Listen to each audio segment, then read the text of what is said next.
جتھے کسے دی پیش نہ جاوے انہیں تاجاں والے در در رولے تے منگتیاں تخت بٹھاوے آزم کسے نو کارا ملدا ہی کوئی کعبے و خالی آوے۔ کہتے ہیں اس نے مجھے کہا حضور 24واں حج ہے، ہر سال کوئی بتاتا ہے۔ میں نے کہا تیری غلطی؟ کہنے لگا میں اپنی ماں کا نافرمان۔ میں نے کہا واقعہ کیا ہوا؟ کہنے لگا حضرت اللہ نے مجھے دولت دی، مال دیا، زمینیں دی تو میں عیاش ہو گیا۔ امام مالک بن دینار رحمۃ اللہ علیہ فرماتے ہیں مجھ سے کہنے لگا پیسے آئے تو میں عیاش ہو گیا۔ رمضان کا مہینہ تھا، عصر کے بعد میری اماں افطاری کی تیاری کر رہی تھی، میں گیا، میں نے کہا شراب پی ہوئی، اماں روٹی دے، تو اماں کہنے لگی شرم کر، شرم کر، روزہ رکھا نہیں تو جنہوں نے رکھا ہے ان کا تو خیال کر۔ کہتے ہیں اماں کی بات کا مجھے غصہ لگا، میں کہا کرتا ہوں بد نصیب ہے وہ بیٹا جس کا باپ اس سے بات کرتے ہوئے ڈرتا ہے کہ پتہ نہیں کہاں سے بولے گا۔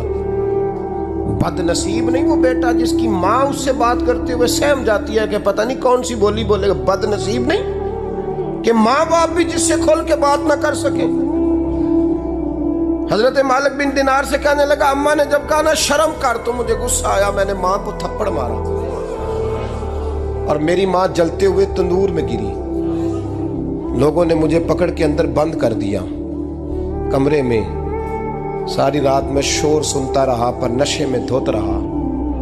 سویرے آنکھ کھلی تو میری بیوی بیگ باندھ رہی تھی۔ میں نے کہا کہاں جا رہی ہو؟ کہنے لگی جو ماں کا نہیں بنا میرا کیسے بنے گا؟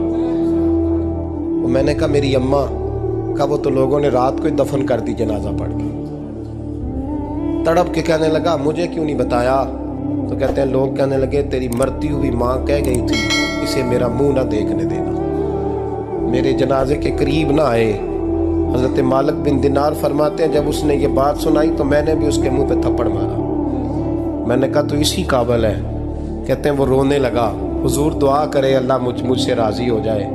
کہنے لگا جب ماں کی انتقال کی خبر ملی تو میں نے کلاڑی لے کے وہ ہاتھ کاٹ دیا جس سے ماں کو مارا تھا۔ میں نے ساری جائیدادیں خیرات کر دی۔ 24 سال ہو گئے، 24 سال ساری رات نماز پڑھتا ہوں، روزہ رکھتا ہوں، حج کرتا ہوں، پر ہر سال کوئی آ کے کہتا ہے جا دوڑ جا تیرا کوئی نہیں قبول ہوا۔ حضور دعا کرے مالک راضی ہو جائے۔ فرماتے میں تھپڑ مار کے آ گیا، میں نے کہا تجھ سے راضی ہو جائے اتنے ظالم سے؟ امام مالک فرماتے ہیں رات کو آ کے سویا تو مجھے خواب میں رسول پاک کا دیدار ہوا۔ تو نبی پاک علیہ السلام نے فرمایا مالک تو اسے مایوس کیوں کر آیا ہے؟ اللہ تو بڑا مہربان ہے۔ کہا حضور ماں کے نافرمان کو معافی کیسے ملے؟